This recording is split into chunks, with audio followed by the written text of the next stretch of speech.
إن الحمد لله نحمده ونستعينه ونستغفره ونعوذ بالله من شرور أنفسنا ومن سيئات أعمالنا من يهد الله فلا هادي له أشهد أن لا إله إلا الله وأشهد أن محمدا رسول الله اللهم صل على سيدنا محمد وعلى آل سيدنا محمد كما قال رب اشرح لي صدري ويسر لي أمري واحلل عقدة من لساني يفقهوا قولي أعوذ بالله من الشيطان الرجيم يا أيها الذين آمنوا اتقوا الله حق تقاته ولا تموتن إلا وأنتم مسلمون.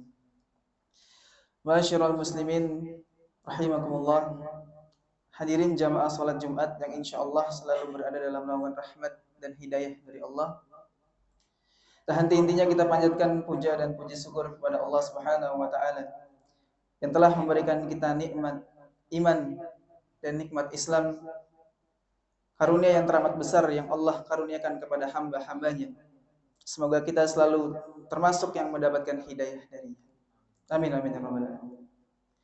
Salawat serta salam semoga selalu tercurah tak henti-hentinya kepada Nabi Muhammad sallallahu alaihi wasallam beserta keluarganya dan para sahabat-sahabatnya. Pada kesempatan yang insyaallah mulia ini, kami selaku khatib mengajak kepada hadirin sekalian, marilah kita senantiasa meningkatkan keimanan dan ketakwaan kita kepada Allah Subhanahu wa taala. Takwa dalam arti kita senantiasa melibatkan Allah dalam setiap persoalan yang kita hadapi dan memohon pertolongan dan bermunajat kepadanya. Jamaah salat Jumat Masjid Pemuda Konsolat yang insyaallah dirahmati oleh Allah. Insyaallah khatib akan membawakan tema singkat berjudul Negeri Tanpa Ayah. Berbicara tentang ayah, berbicara juga tentang menjadi kepala keluarga, menjadi pemimpin rumah tangga, panutan, teladan, dan sosok penting dari istri dan anak-anak kita. Peran ayah juga dalam sebuah keluarga sangat memberi pengaruh dalam pembentukan sebuah keluarga. Tapi nyatanya hari ini sosok itu, peran itu seakan-akan hilang, dimakan oleh zaman. Bahkan ada sebuah data di mana Indonesia ini menempati urutan ketiga di dunia sebagai fatherless country atau negeri tanpa ayah. Jadi yang pertama itu negara Amerika, yang kedua itu Australia, dan yang ketiga itu adalah Indonesia sebagai negeri tanpa ayah. Negeri tanpa ayah ini bukan berarti ayahnya atau kita sebagai pemimpin keluarganya tiada. Bukan itu maksudnya. Ayahnya ada, ayahnya tetap ada, kitanya tetap ada, tapi peran pengasuhannya yang tidak ada. Peran komunikasinya terhadap istri dan anak-anak kita itu yang tiada. Sekalipun ada, sangat sedikit dan minim sekali. Itu pun hanya yang formal-formal aja. Misal menanyakan, sudah makan belum? Sudah mandi belum? Sudah buat PR belum? Hanya sebatas yang formal-formal aja. Jamaah yang dirahmati oleh Allah Subhanahu wa taala, ada beberapa yang harus sama-sama kita renungi bersama dengan tugas dan peran yang sebenarnya insya Allah sangat mulia ini. Peran kita sebagai ayah yang sekaligus jadi pemimpin keluarga dan teladan bagi anak-anak kita. Di negeri tanpa ayah ini, biasa yang terjadi itu adalah perannya itu sangat tajam di luar rumah. Tapi ketika memang di dalam rumah, perannya sangat tumpul sekali. Tajam di luar rumah itu maksudnya sangat aktif peran kita, keterlibatan kita di luar rumah. Aktif keberadaan kita di organisasi, masyarakat. Aktif peran kita di dunia bisnis. Aktif peran kita di dunia pekerjaan. Kita aktif menjadi pelayan masyarakat, menjadi contoh, menjadi teladan yang baik untuk karyawan-karyawan kita. kita mau ngemong, kita mau ngebimbing ketika memang ada karyawan-karyawan kita ataupun yang ada di bawahan-bawahan kita itu salah, mau melakukan hal-hal yang lebih. Intinya melakukan yang terbaik dan lain-lainnya. Tapi ketika para ayah itu masuk ke dalam rumah, ada di dalam rumah, hal-hal yang terlihat sepele, hal-hal yang terlihat dianggap biasa-biasa aja, seperti contoh sederhana. Kalau misalnya kita yang hari ini menjadi ayah, anak-anak kita itu masih kecil atau masih bayi, mau mandiin anak, mau gantiin popok anak, mau tanggap pas anak kita itu lagi nangis, kita mau menjadi penghibur buat mereka, terus kita mau nidurin anak. Ini sesuatu yang mungkin para ayah hari ini itu sangat abaikan gitu ya. Hal kecil padahal sepele, tapi ini menjadi sebuah renungan bersama kita, bagaimana kita hari ini sebagai ayah. Mau nggak untuk menggantikan popoknya, mandiin, nidurin, ajak main anak-anak kita ketika anak kita lagi rewel dan lain-lainnya. Terus peka juga kalau misalnya istri kita ini lagi butuh bantuan. Hal sederhana kayak misalnya kita bantuin memperingan pekerjaan istri kita, bantuin ngepel, bantuin nyuci piring, bantuin nyuci baju. Hal-hal sederhana. Biasanya kita para ayah ini nggak mau ikut campur dengan hal-hal seperti itu. Nggak mau ikut terlibat dalam hal itu. Nggak mau ikut susah untuk bisa menjadi ayah. Karena biasanya juga, yang biasanya juga menjadi dalih yang sangat kuat dipakai untuk tidak melakukan hal-hal tersebut itu, selalu bilang, fisiknya sudah capai, aktivitas di luar rumah. Bahkan yang lebih parahnya lagi, sampai beranggapan bahwa tugas-tugas tersebut itu bukan tanggung jawab seorang ayah. Nah ini yang sama-sama sebenarnya harus sama-sama kita renungi. Bahwa tugas seorang ayah itu, ini juga menjadi renungan buat saya, bukan hanya sekedar mencari nafkah, tapi hal-hal lain yang lebih dari itu harus kita lakukan. Hal-hal sepele yang mungkin kita anggap sepele tadi itu harus juga ikut terlibat di dalamnya. Jamaah yang insya Allah diberkahi oleh Allah Subhanahu wa Ta'ala. Belum lagi hal lain, contoh yang dibawa juga ke dalam rumah. Apa misalnya? Kekecewaan kita. Misalnya kekecewaan kita di tempat kerja, yang dimana kekecewaan kita di tempat kerja ataupun di luar dengan aktivitas-aktivitas kita yang lain selain kerja dan lain-lainnya itu, kita tumpahkan juga ke dalam rumah. Entah seorang ayah itu berprofesi sebagai pemimpin dalam sebuah perusahaan ataupun organisasi, yang dimana kesabarannya itu diuji gitu kan, melihat anak buahnya ataupun karyawan-karyawannya itu sulit untuk diarahkan, sulit diatur.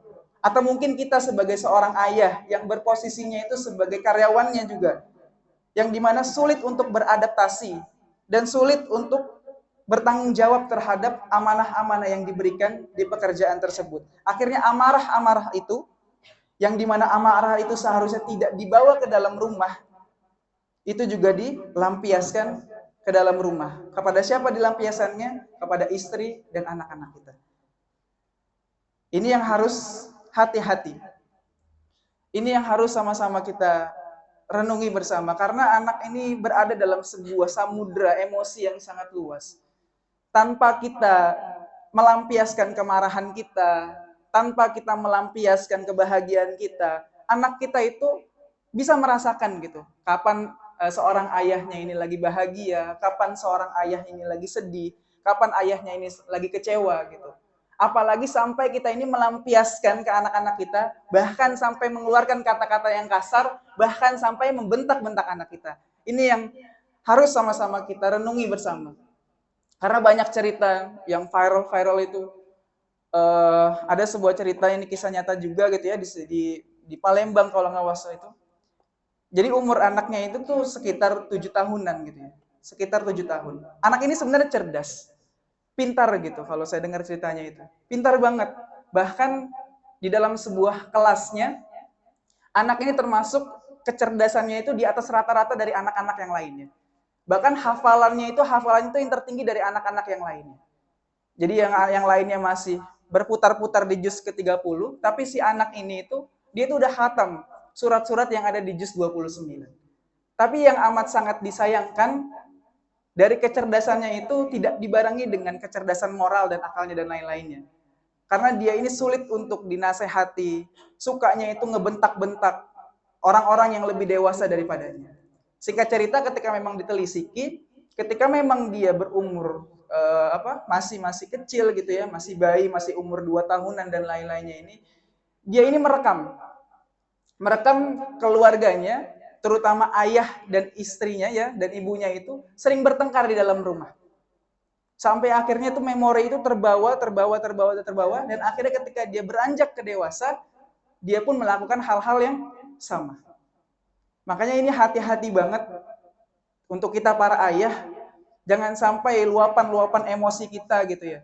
Ini terlampiaskan kepada anak-anak kita. Mungkin hari ini anak-anak kita ini nggak tahu, apalagi yang masih anak-anak kecil. Kan komunikasinya mereka ini kan dengan tangisan gitu ya. Mereka mau makan lewat tangisan, mereka mau bahagia juga lewat tangisan, pengen diajak main lewat tangisan. Jangan sampai kita melihatnya ini sebagai amarah, akhirnya menasehatinya itu atau mendiamkannya itu dengan bentakan-bentakan. Karena ini akan berdampak sekali kepada anak-anak kita ketika memang nanti tumbuh menjadi anak yang dewasa. Makanya mudah-mudahan kita berdoa kita bisa menjadi ayah yang baik, menjadi teladan yang baik, menjadi pemimpin yang baik untuk keluarga kita, terutama untuk istri dan anak kita, karena bagaimanapun istri dan anak kita ini mencontoh kita sebagai teladannya, mencontoh kita sebagai pemimpin-pemimpinnya. Jangan sampai luapan-luapan emosi itu kita lampiaskan kepada anak-anak kita. Nauzubillah min dzalik. A'udzubillahi minasyaitonirrajim. Bismillahirrahmanirrahim. Wal 'asr. Innal insana lafi khusr. Illa alladziina aamanu wa 'amilus solihati wa tawassaw bil haqqi wa tawassaw bis sabr. Allahumma salli wa sallim ala sayyidina wa maulana Muhammad.